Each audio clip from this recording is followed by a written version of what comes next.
विधानसभेच्या दारुण पराभवानंतर राज ठाकरे ॲक्शन मोडवर आलेले आहेत। विधानसभा निवडणूक लढवलेल्या सर्व उमेदवार आणि जिल्हाध्यक्षांची पुण्यामध्ये त्यांनी बैठक बोलावली आहे। पराभवाची कारणं नेमकी काय आहेत, पुढची वाटचाल पक्षाची कशी असेल याबाबत चर्चा केली जाणार आहे आणि येणाऱ्या महापालिका नगर परिषद निवडणुकांमध्ये काय रणनीती आखावी या संदर्भात सुद्धा चर्चा होणार असल्याची शक्यता आहे। मनसे प्रमुख राज ठाकरे 2 दिवस पुणे दौऱ्यावर आहेत। वेगवेगळ्या पदाधिकाऱ्यांची रात्रीच्या वेळी सुद्धा त्यांनी बैठक घेऊन चर्चा केली आहे। काय नेमकं बैठकीचं आयोजन आहे, काय चर्चा?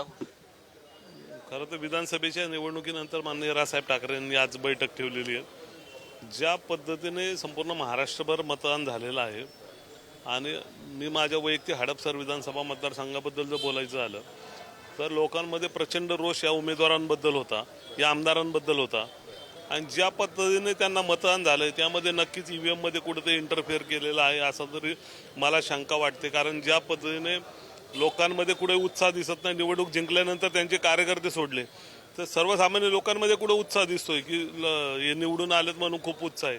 मला वाटतं नक्की याच्यामध्ये कुठेतरी मशीनमध्ये त्यांनी इंटरफेअर करून हा विजय मिळवलेला आहे।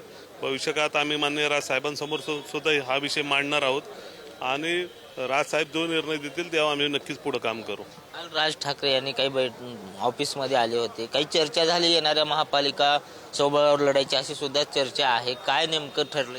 नाही, मी कार्यकर्ता म्हणून जर विचारलं तर नक्कीच पुणे शहरामध्ये मतदारसंघांमध्ये जेवढे प्रभाग आहेत त्यामध्ये सोबळावर लढले पाहिजे, कारण सर्व कार्यकर्त्यांना न्याय देता येतो आणि ज्या पद्धतीने आमचे प्रभाग वाईज ताकद आहे आणि लोकांमधून आम्ही मला वाटतं सोबळावर लढलो तर जास्त फरक पडू शकतो।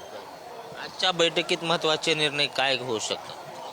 आता माननीय राजसाहेब ठाकरे आल्यानंतर नक्कीच सांगतील की नक्की काय होणार आहे।